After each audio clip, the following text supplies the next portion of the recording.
बहुत ही अच्छे होंगे। और एक उम्मीद और करती हूँ कि आपने हमारी पिछली वीडियो देखी ली जिसमें मैंने आपको ब्लड के बारे में सारी इन्फॉर्मेशन दे दी थी। उम्मीद करती हूँ आपके सारे डाउट क्लियर हो चुके होंगे। अगर कोई भी डाउट क्लियर नहीं हुआ है तो आप मुझे कमेंट करिए, मैं आपको वो भी डाउट क्लियर करने की कोशिश करूँगी। आज फिर से मैं एक बायोलॉजी का इंटरेस्टिंग सा टॉपिक लेके आई हूँ आप लोगों के लिए, जो है उत्सर्जन यानी कि एक्सक्रीशन। ठीक है, तो अब हम लोग वीडियो तरफ पढ़ते हैं और ये नई वाला को समझते हैं, ये उत्सर्जन कहाँ से टपका, ये क्या है। ठीक है, स्टार्ट करते हैं। उत्सर्जन भाई सेम हम लोगों का प्रोसीजर है भाई। सबसे पहले डेफिनेशन समझेंगे इसकी, क्या डेफिनेशन है। उत्सर्जन की डेफिनेशन क्या है। उत्सर्जी, उत्सर्जी को हम बोल सकते हैं खराब। ठीक है, उत्सर्जी पदार्थों को शरीर से बाहर निकालना उत्सर्जन कहलाता है। कितना सिंपल है।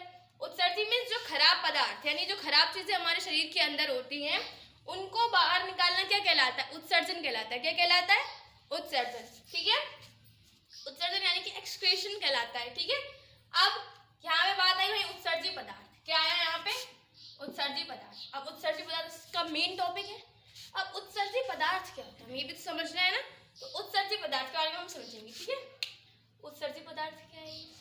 उत्सर्जी पदार्थ भाई क्या है, देखते हैं। उपापचय क्रिया द्वारा कुछ हानिकारक पदार्थ बनते हैं। क्या बनते हैं, हानिकारक पदार्थ, जिनका शरीर से बाहर निकलना कैसा होता है, आवश्यक होता है। इन पदार्थों को उत्सर्जी पदार्थ कहते हैं। तो क्या है, पूरी डेफिनेशन उन्होंने पढ़ ली है। अब क्या आया इसमें, मेन आया है उपापचय। क्या है ये, उपापचय।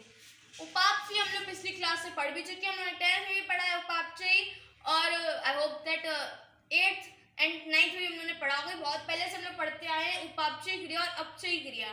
ठीक है, उपापचय क्रियाएं कौन सी होती हैं, जिनमें ऊर्जा बनती है। कौन सी, जिसमें ऊर्जा बनती है। और अपचय क्रिया कौन सी है, जिसमें ऊर्जा मुक्त होती है। ठीक है, तो ये क्या है, उपचय क्रिया यानी कि जो क्रियाएं हमारे अंदर बनती है, जब हमारे अंदर ऊर्जा बनती है तो उस टाइम क्या होता है, ऊर्जा तो बनती है यानी कि कुछ लाभदायक पदार्थ बन रहे हैं हमारे अंदर, उसी के साथ साथ कुछ हानिकारक पदार्थ भी बनते हैं। क्या बनते हैं, कुछ हानिकारक पदार्थ भी बनते हैं। ठीक है, जिसका शरीर से बाहर निकलना आवश्यक होता है। मतलब जो बन रहा है ना हानिकारक, उसको बाहर निकालना जरूरी है। अगर वो नहीं निकला तो तुम लोग निकल लिए, वो नहीं निकलेगा तो तुम लोग निकल लोगे। ठीक है, मतलब हम लोग निकल लेंगे। इसलिए इन लोगों का क्या, हानिकारक जो चीजें हैं भाई उनका हमारे शरीर से निकलना क्या है, इंपॉर्टेंट है, मतलब बहुत ही ज्यादा इंपॉर्टेंट है। ठीक है, इन पदार्थों को उत्सर्जी पदार्थ। ठीक है, मतलब कि जो हानिकारक पदार्थ होते हैं उनको हम सीधे बोलते हैं उत्सर्जी पदार्थ, सिंपल सी लैंग्वेज। ठीक है, हानिकारक पदार्थ जो हमारे उपापचय क्रिया के द्वारा बनते हैं हमारे अंदर, उन्हीं को हम उत्सर्जी पदार्थ बोलते हैं। ठीक है, हो गया ये। अब बात करते हैं उपापचय उत्सर्जी पदार्थ होते कौन कौन से। ठीक है, कौन कौन से होते हैं समझते हैं। जैसे अमीनो अम्ल, यूरिया, यूरिक अम्ल और अमोनिया। ठीक है, यहाँ पे कंफ्यूज होता है ना, ये है अमीनो अम्ल, यूरिया, यूरिक अम्ल और अमोनिया। ये दोनों ज्यादा चारों नेम एक दूसरे से रिलेट करते हैं। यूरिया और यूरिक दोनों एक ही मतलब एक ही लेटर से स्टार्ट हो रहे हैं ना, यूरिया और यूरिक, और अमीनो अम्ल और अमोनिया भी। ठीक है, इसके लिए मैंने एक शॉर्ट ट्रिक बना के रखी है जिससे आप लोग ये नहीं भूलेंगे। ठीक है, चारों याद रहेंगे, जो कि ट्रिक है औवा। क्या है, औवा। बच्चे बोलते हैं ना हुआ हुआ, उसी से मैंने बनाया है औवा। ए फॉर अमीनो अम्ल, क्या है भाई, ए से अमीनो अम्ल, यू से यूरिया, और इस वाले यू से यूरिक अम्ल, इस वाले ए से अमोनिया। ठीक है, बन गई हमारी ट्रिक। औवा समझ में आ गया। कुछ मत याद करना, सिर्फ औवा याद कर लेंगे हम लोग, तुम लोग ये सारे याद हो जाएंगे, चारों याद हो जाएंगे ना। ये हमारी ट्रिक है। ठीक है, अब हम लोग आए जो हमारे मतलब कुछ हानिकारक पदार्थ बनते हैं जिनको उत्सर्जी पदार्थ कहते हैं। उत्सर्जी पदार्थ में भी कुछ आयन भी बनते हैं। क्या बनते हैं, कुछ आयन, जैसे सोडियम, पोटेशियम, क्लोरीन, सल्फेट और फॉस्फेट। इसकी ट्रिक मैंने क्या बनाई है भाई, सिर्री पागल कलुआ सिर्री पागल। ठीक है, क्या ट्रिक है हमारी, सिर्री पागल कलुआ सिर्री पागल। ठीक है, एस से, इस वाली एस से सिर्री भाई, पी से पागल, सी एल से कलुआ, क्या कलुआ, फिर इस वाली एस से फिर से सिर्री, इस वाली पी से फिर से पागल। ठीक है, यानी कि जो कलुआ है वो दो बार सिर्री और पागल हुआ है। ठीक है, कलुआ 2 बार सिर्री और पागल हुआ है।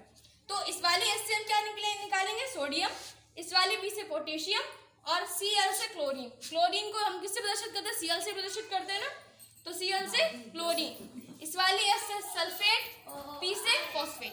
ठीक है, याद हो गया होगा हम लोगों को। क्या है, थोड़ी सी हंसी वाली ट्रिक है बट अच्छी ट्रिक है, बहुत जल्दी याद होगा हम लोगों को इससे। सिर्री पागल कलुआ सिर्री पागल। क्या है, सिर्री पागल कलुआ सिर्री पागल, यानी कि जो कलुआ है वो 2 बार सिर्री पागल हुआ है। ये भी याद कर लेंगे हम, तो भी हम लोगों को आयनों के नाम याद हो जाएंगे। ठीक है, अब हम लोगों ने ये पढ़ लिया, अब हम लोग इसके आगे बढ़ते हैं। इसका स्क्रीनशॉट ले लीजिएगा सब लोग। ठीक है, इसके बाद हम लोग आगे बढ़ते हैं इसके। ठीक है, पढ़ेंगे ये अमोनोटेलिक जीव, यूरोटेलिक जीव और इसके आगे दो जीव और हैं, उनके बारे में पढ़ेंगे। तो भाई ये अमोनोटेलिक जीव कौन से होते हैं, कहाँ से टपक गई नहीं महाराज, अब इनके बारे में समझते हैं। भाई ऐसे जीव जो अमोनिया तथा मतलब अमोनिया का उत्सर्जन करते हैं अमोनोटेलिक जीव कहलाते हैं। सिंपल भाई, ऐसे जीव जो अमोनिया का उत्सर्जन मतलब ऐसे जीव जो अमोनिया का उत्सर्जन करते हैं अमोनोटेलिक जीव कहलाते हैं। क्या कहलाते हैं भाई, मिस्टर अमोनोटेलिक कहलाते हैं। ठीक है, तो मिस्टर अमोनोटेलिक कौन है भाई, इनका वर्क क्या है, ये अमोनिया का उत्सर्जन करते हैं, यानी कि अमोनिया को हमारे शरीर से बाहर निकालते हैं। कौन निकालते हैं, मतलब अपने शरीर से बाहर निकालते हैं। कौन से जीव है, अमोनोटेलिक जीव होते हैं जो अपने शरीर से अमोनिया का उत्सर्जन करते हैं। ठीक है, अब इनमें कौन कौन से जीव है भाई, जैसे जलीय जीव और जलीय कीट। ठीक है, तो जलीय जीव और जलीय कीट होते हैं, ये दोनों अमोनोटेलिक जीव का उत्सर्जन करते हैं। क्या करते हैं, अमोनोटेलिक जीव का उत्सर्जन करते हैं। समझ में आ गया। अब हम लोग बात करते हैं यूरोटेलिक जीव की। ये क्या होते हैं, यूरोटेलिक जीव। ठीक है, ऐसे जीव जो यूरिया का उत्सर्जन करते हैं यूरोटेलिक जीव कहलाते हैं। ठीक है, सिंपल से देखो, नेम से पता चलता है, अमोनो यानी कि अमोनिया, यूरिया मतलब यूरियो यानी कि यूरिया का उत्सर्जन करते हैं। सिंपल सी बात है, कुछ कंफ्यूजन है आप लोगों को नहीं है ना। यूरियो से क्या हो गया भाई, यूरिया का उत्सर्जन करते हैं। ठीक है, सिंपल से इतना देखो भाई, यूरिया यूरिया इसकी वाली मात्रा कहते हैं। ठीक है, मिल जाएगा हम लोग को, कुछ पढ़ने की जरूरत है नहीं। अब ये जीव होते कौन से भाई, हम लोग खुद यूरिया का उत्सर्जन करते हैं ना। हम लोग किसका उत्सर्जन करते हैं भाई, हम लोग उत्सर्जन करते हैं यूरिया का। तो हम लोग कैसे जीव है, हम लोग यूरोटेलिक जीव है। कौन सा जीव है, यूरोटेलिक जीव है हम लोग। ठीक है, अब हम लोग दो जीव और हैं, उनके बारे में बात करते हैं। ठीक है, ठीक है, दो हम पढ़ चुके हैं, अब हम तीसरा स्टार्ट करते हैं। हमारा तीसरा क्या है, यूरिकोटेलिक। ठीक है, उसमें कंफ्यूज नहीं होना, वो जो था वो था यूरियोटेलिक। क्या था वो था यूरियोटेलिक, और ये जो है ये है यूरिकोटेलिक। ठीक है, दोनों में डिफरेंस है किसका, उसमें यहाँ पे का की जगह पे यू है, यहाँ पे को है सिर्फ। ठीक है, अब यहाँ पे भी सिंपल सा है भाई, इस यूरिक यहाँ से यूरिको से भी क्या बोल रहे हैं, यूरिक, और यूरिक का मतलब यहाँ से यूरिक का उत्सर्जन कर रहा है। सिंपल सी बात है, नाम से मेरे डेफिनेशन पता चल जाती है हर चीज की। जैसे मैंने आपको पिछले दो में बताया था, सेम वही प्रोसीजर इसका भी है। यूरिकोटेलिक यानी कि यूरिक, हमें यहाँ से सिंपली मिल रहा है, क्या यूरिक मिल रहा है ना। यूरिक का मतलब ये यूरिक अम्ल का उत्सर्जन करता है। ठीक है, ओके। यूरिक अम्ल का उत्सर्जन कौन कौन से जीव करते हैं भाई, मतलब यूरिकोटेलिक जीव जो होते हैं वो कौन से होते हैं, अगर हम पूछा जाता है ऑब्जेक्टिव में आ जाता है लगभग ही, यूरिकोटेलिक जीव कौन से होते हैं दे दिया गया वहाँ पे हमें ऑप्शन। तो हमें क्या इसमें दिया गया भाई, रेंगने वाले जीव और सरीसृप, ये होते हैं कौन से जीव, यूरिकोटेलिक जीव। ठीक है, क्या होते हैं यूरिकोटेलिक जीव। अब हम बात करते हैं अमीनोटेलिक जीव की। ठीक है, इससे भी कंफ्यूज नहीं होना। अरे यार भूल गए, उसमें क्या था अमोनोटेलिक, इसमें क्या है अमीनोटेलिक। वो जो अमोनोटेलिक था पहले, उसमें क्या था, अमोनिया का उत्सर्जन करता था। इसमें क्या है, अमीनो, क्या मिलना है, अमीनो यानी कि अमीनो अम्ल का उत्सर्जन करता है। ठीक है, किसका, अमीनो अम्ल का उत्सर्जन करता है।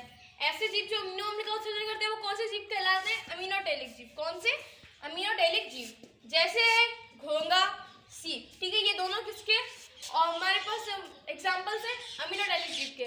उम्मीद करती हूँ आप लोगों को समझ में आया होगा। आई एम सो सॉरी कि मैं आपको उत्सर्जन तंत्र नहीं पढ़ा पाऊंगी, बिकॉज में बहुत सारा टाइम लगेगा और इस वीडियो में इतना मैं नहीं पढ़ा पाऊंगी, मेरे पास टाइम नहीं है। कल मैं आपको फुली अच्छे से उसके बारे में डिस्क्राइब करूंगी, उत्सर्जन तंत्र के बारे में सबकी डेफिनेशन भी लिखवाने की कोशिश करूंगी। तो आज ये हमारा पार्ट 1 है उत्सर्जन का, कल हम पार्ट 2 डालेंगे। ठीक है, तो आप ये दोनों पार्ट्स देखिएगा, फिर आप अगर आपको उम्मीद करती सारे डाउट्स मैं क्लियर कर ही दूंगी, फिर भी कोई डाउट है तो आप प्लीज़ कमेंट करके मुझे बताइएगा। ठीक है, देख लीजिएगा, इसका स्क्रीनशॉट ले लीजिएगा आप लोग।